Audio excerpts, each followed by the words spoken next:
পিঠে পুলি সহ ভোগ ময়নামাতা কালী মন্দিরে আজ পৌষ সংক্রান্তি। বাঙালির ঘরে ঘরে আজ পিঠে পুলির উৎসব। সেই উপলক্ষে ময়নাগুড়ি ময়নামাতা কালীবাড়িতেও নানান ধরনের পিঠে সহ ভোগ দেওয়া হবে মাকে।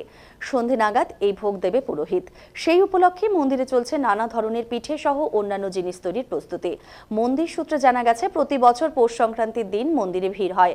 প্রচুর মানুষ এখানে আসেন এবং মন্দিরে পুজো দেন। সকাল থেকেই মানুষজন আসেন মন্দিরে। এবছরও তার ব্যতিক্রম হয়নি। সকাল থেকেই মন্দিরে ভক্তরা আসছেন এবং পুজো দিচ্ছেন। সন্ধ্যের সময় ভিড় তুলনামূলকভাবে বৃদ্ধি পাবে।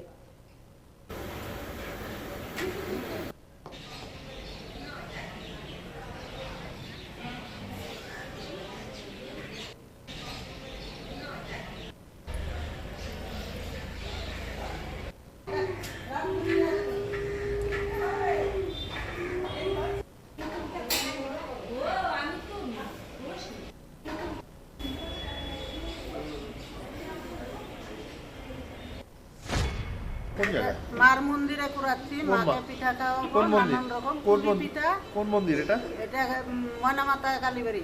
তো কি কেন করাচ্ছেন এই নারিকেল? মাকে খাওয়াবো, পিঠা খাওয়াবো মাকে। কি করবেন আজকে? কি পিঠা করবেন?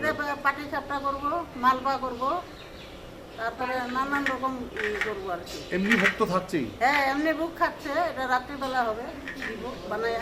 কি উপলক্ষে? ওই পৌষ সংক্রান্তির উপলক্ষে। প্রচন্ড ভিড় হয়, প্রচন্ড ভিড় হয়। হ্যাঁ, কিন্তু ব্যাপারটা হচ্ছে পৌষ সংক্রান্তি উপলক্ষে নানান রকম পিঠা পার্বণ করে মাকে ভোগ দেওয়া হয় সন্ধ্যার সময়। আচ্ছা। এই পৌষ সংক্রান্তি কি প্রতি বছরই ভিড় হয়? প্রতি বছরই ভিড় হয়। আজকে কি মাকে পিঠা পুলি তো দিবেনই, হ্যাঁ। সে সঙ্গে কি ভোগের আয়োজন থাকছেই? থাকবে, ভোগের আয়োজন থাকবে। তো বললাম, আজকে কি উদ্দেশ্যে এসেছেন?